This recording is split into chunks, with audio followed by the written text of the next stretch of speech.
Today, we are going to talk about how we can handle legacy user settings in SharePoint Framework. What does that mean? What does that mean to handle legacy user setting? Let me set a bit of context like usual. So, first of all, when we work with SharePoint Framework, we can consume external APIs, which can be Microsoft Graph, or any third-party APIs that we want to consume secured with Entra ID and with open authorization. Quite recently, we updated the way we handle the Entra ID app registration for SharePoint Framework. In fact, we used to have an application called SharePoint Online Client Extensibility Web Application Principal, which I think was the longest name ever for an application in Entra ID. But jokes aside, this was the application we used to have, and that one was automatically created in the customer tenants whenever a customer started using SharePoint Framework with permission scopes configured to consume external applications from SharePoint Framework. And that was the application that we also used in a client-side code in SharePoint Framework to get tokens through Entra ID to consume, as I said, Graph and any other API secured with Entra ID. Now, starting from March 2025, we have a new application which is called SharePoint Online Web Client Extensibility. That's a first-party multi-tenant application. What does that mean? First-party means that it is an application provided by Microsoft as a multi-tenant application compared to the previous one, which was registered in every single tenant as any other third-party application. Now, with this new application, we'll still go for getting the tokens from Entra ID to consume Microsoft Graph and any other API secured with Entra ID, but with a different model, with a multi-tenant application, which has been created and registered as multi-tenant by Microsoft as a first-party one. And what happened when we transitioned from the old one to the new one was that all of the previously granted permissions were automatically copied over to the new application. So that's to set a bit of context. And then I will show you, and you can already find in the chat, a link to a blog post we made to make it clear what's going on with these updates in the inner workings of the security model of SharePoint Framework. Now, why we did this change? Well, for multiple reasons. One was to have better performances, because now, since we have a single application, we can get faster tokens when we need to consume external application, and we share the same tokens across first-party and third-party applications, and that's an improvement.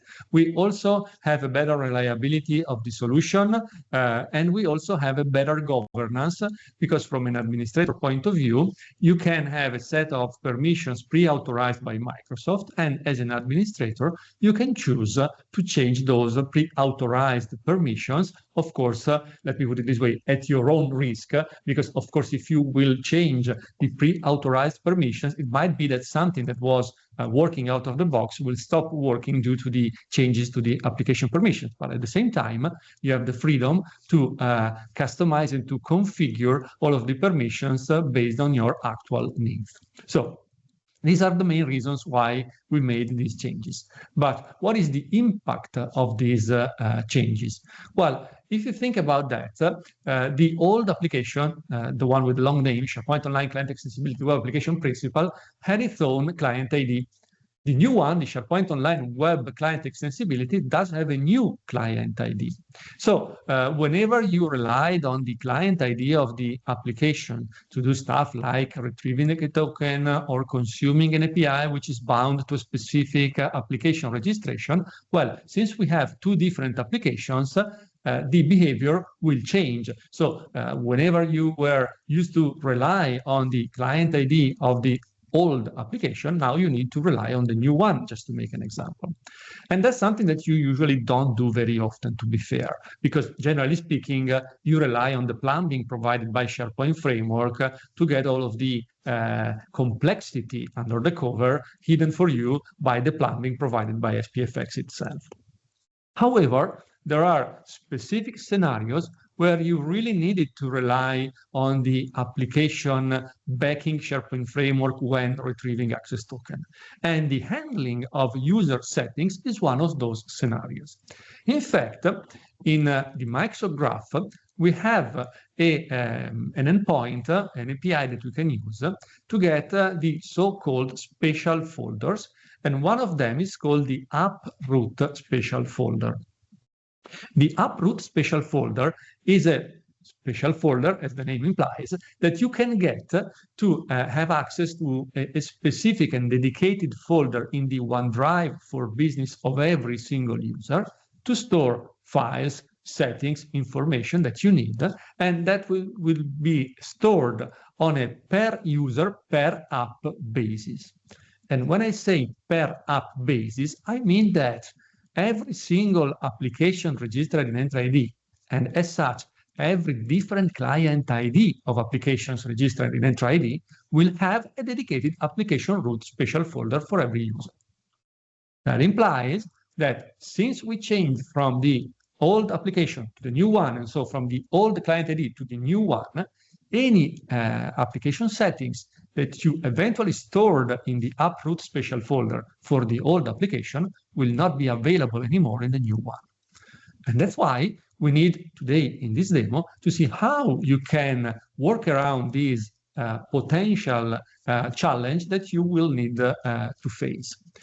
Another thing that you need to keep into account is that also, I told you before that all of the permission scopes granted to the old application were copied over to the new one. And that applies also to the dot selected permissions, so the site selected permissions and all of the other something dot selected permissions that we have in Microsoft Graph.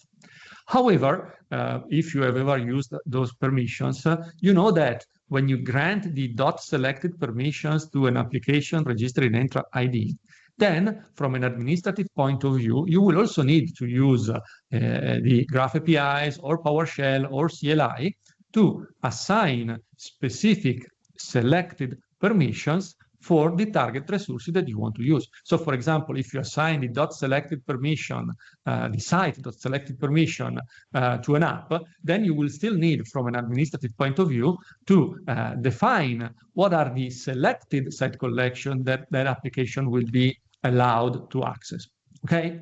So when we introduced the new application, we copied over the dot selected permissions, but we did not intentionally copy over all of the permission assignment for all of the selected resources, because we don't want to have the responsibility to grant permission to access resources on your behalf as a customer. So you need to re-grant all of those permissions, again, up to you through APIs, PowerShell, or CLI. And if you think about that, it is also a great opportunity for you to make an access and permissions review of all of your permissions from a SharePoint Framework perspective. So that's the context. That's where we start from. Now, let me explain you what I'm going to show you now as the proposed solution for handling legacy settings for users.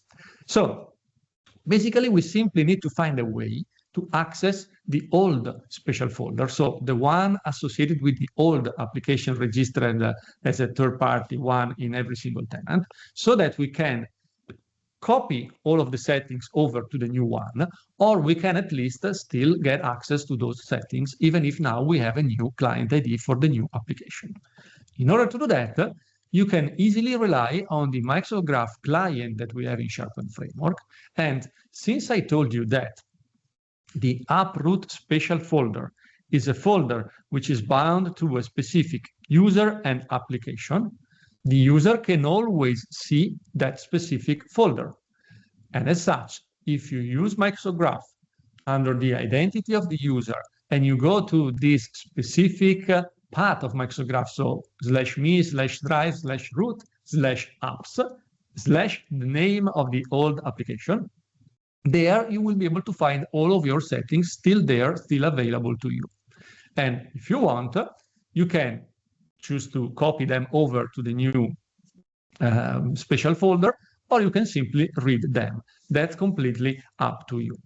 Then, if you want to create also a better architected solution, You can also keep an eye on a demo that I delivered on September 23rd in this series of community calls, sorry, where I explain how to create a properly architected solution relying on an Azure function to have a better and decoupled architecture to handle these settings. But that said, let me move to the demo environment. Let me show you how you can handle those legacy settings in SharePoint Framework. So let me switch to Visual Studio Code. And here we are. This is the application that I'm going to show you. And actually, before having a look at the application itself, I want to show you, first of all, the blog post we made where we announced the changes in SharePoint Framework. And that's the blog post. And as I said, you can find the link in the chat, and you will find it also in the description of the video on YouTube. Then, this is the API to get the special folder. And as such, you can go to Microsoft Graph and invoke the /me/drive/special and to provide a name. And the name for the uproot special folder is, wondering what? Uproot. So you make a request for uproot and you can get that unique folder. And I created this application, which is already available as a sample in the sample gallery for the community, including the GitHub repository. So it is an open source solution. And here you can see the web part in action.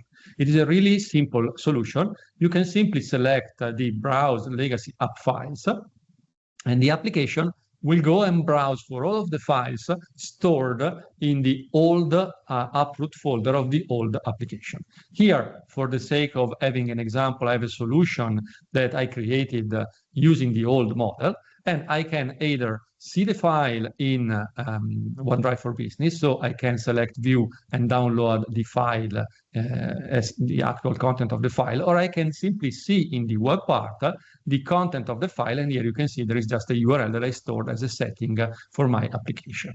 So let me go back to Visual Studio Code and let me explain you how the SharePoint Framework web part works. This is a really basic web part. I created it with the regular scaffolding of SharePoint Framework.